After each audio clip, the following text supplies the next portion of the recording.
The Emperor, obsessed with immortality. Across the warring states, a single ambition burned brighter than any flame. One man would forge a fractured land into an empire. He was Yin Zheng, destined to become the first emperor. With unification complete, his gaze turned to legacy. His vision demanded monuments on an unimaginable scale. Every brick laid was a testament to his absolute power. The Great Wall began its transformation under his decree. Roads were standardized, weights and measures made uniform. But true immortality required more than bronze and stone. He craved the elixir of the gods. The search for eternal life became his deepest obsession. He summoned the wisest, the mystics, and the seekers. He funded expeditions to the legendary Penglai Island. Failure was not an option for the Son of Heaven. The Emperor grew impatient with the slow pace of mortality. He began to fear betrayal and the short span of human life.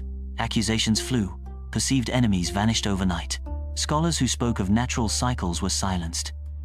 The quest for eternal life ironically consumed the life he already had. He trusted only the myths that promised endless days. The pursuit intensified, pushing the boundaries of his resources. If life could not be extended, perhaps the afterlife could be secured. He commanded an army unlike any seen before. An eternal guard, silent and unwavering. Each soldier, crafted to perfection, mirroring his living troops. Horses, chariots, even acrobats and musicians. A complete court, ready for his command beyond death. He envisioned a dynasty that would never truly end. The scale of this project drained the empire's soul.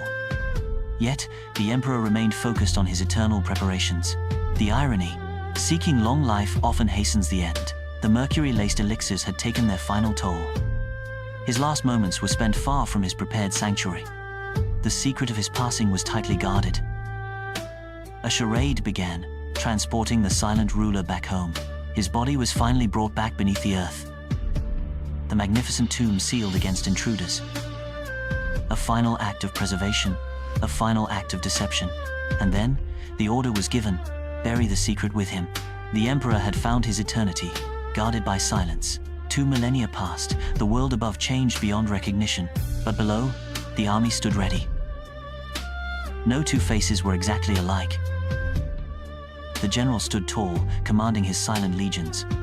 Bronze weaponry, sharp and deadly, lay preserved. A king's dream of everlasting vigilance. This was the ultimate monument to one man's ambition. The Qin dynasty, though short-lived, secured an eternal echo. His quest for immortality failed in life, but triumphed in stone. He unified the language, the script, the very thought of China. His brutality ensured compliance. His ambition shaped history. The emperor, who feared death most, achieved a strange form of eternal fame. He ruled for years, but his guard will endure for millennia. The obsession with life's end created a breathtaking monument to existence. Beyond the wall, the emperor's palaces were themselves cities. Roads stretched thousands of miles, connecting the disparate regions. He reorganized the very flow of the nation's commerce. The weight of bronze standardization required immense resource allocation. Qin Shi Huang demanded perfection in every facet of his rule. His obsession with control was absolute, physical and metaphysical. The cost of unity was the suppression of all dissenting voices. Even the idea of legacy had to be cemented in stone and metal. The desire to cheat death fueled these construction miracles. Every expenditure served the emperor's ultimate, singular focus. The hunt for the immortal herbs led expeditions far beyond known seas. They sought the mythical lands where immortals were said to dwell. Stories returned tales of strange creatures and dangers. Yet, the alchemists brought back only toxic substitutes. Mercury, silver, and cinnabar substances promising youth, delivering poison. The illusion of eternal health was maintained through performance.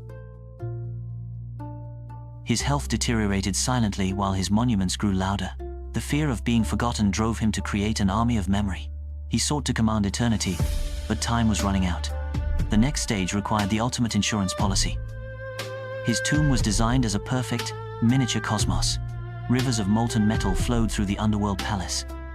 Defense mechanisms were built in, even against his own successors. The emperor's comfort was paramount, even in permanent rest. The sheer scale demanded manpower bordering on the enslaved. The artisans who knew the secrets were silenced to protect the grave. The Terracotta Army stood guard across multiple, separate pits. Each soldier was a proxy for the living military strength he commanded. They were positioned to face east, awaiting an unseen enemy. The first emperor ensured his vigilance would outlast his mortal breath.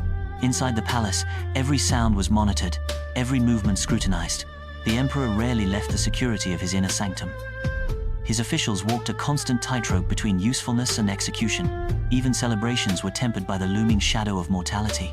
His legacy was meant to be built through fear and awe. The obsession with longevity made him resistant to the natural flow of time. The constant striving for power bred deep isolation. He was the ultimate unifier and the ultimate solitary figure. Expedition teams returned with unusual, often useless tributes. The pressure on the alchemists was immense.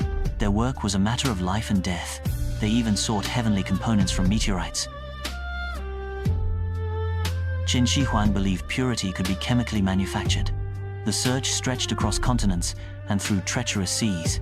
Many men died seeking the single drop that would grant eternity. The alchemists, fearing the emperor's wrath, often lied about success. Deception became as integral to the court as governance itself. He was consuming poisons while building defenses against the inevitable. The price of eternal life was becoming the price of his current existence. Thousands of molds were used, yet the final assembly ensured uniqueness. The painted finishes, though mostly lost to time, were once vivid. Cavalry formations included the horses, each uniquely molded. A dedicated contingent of archers, perpetually drawing their bows. Even the chariots were made of clay, complete with bronze fittings. This silent army was meant to fight battles for eternity. Their unwavering purpose mirrors the emperor's lifelong focus. The dedication involved in this burial dwarfs his ephemeral palace. The greatest construction project was not for the living, but for the departed. This legion waits for a master who will never wake.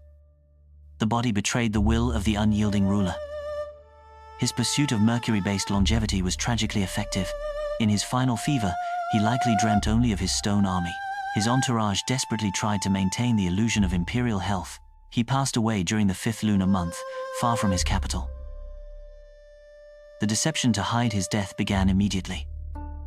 The smell of decay was masked by the stench of commerce. The emperor had unified China, but could not conquer his own end. The body returned to the river of Mercury under the painted sky. The final sealing stones were put into place, trapping everything inside. The overseers of the construction faced a brutal reckoning. All knowledge of the tomb's layout was intended to perish with the workers. The first emperor achieved his wish for eternal guarding. Beyond the infantry, specialized units protected the flanks.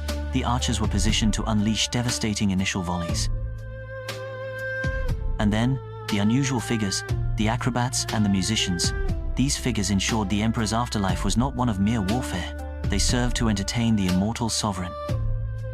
The level of dedication shows the depth of the obsession. Even in death, Qin Shi Huang demanded a full court. His eternal residence was the most complex structure ever built. The dynasty itself collapsed shortly after his death. But the framework he imposed remained. His name endures, forever linked to unification and tyranny. His obsession with immortality inadvertently granted him lasting historical fame. The emperor remains guarded by his loyal, silent army. Imagine the sheer volume of clay required for such a force. The logistical challenge of feeding and housing the workforce was immense. Each soldier was equipped with real weapons, meticulously crafted. The emperor's paranoia ensured no detail was left to chance. He built a nation, only to spend his last years trying to transcend it. The pursuit of immortality is often the ultimate distraction from mortality. The Mercury continued its slow, inexorable work within the emperor's body.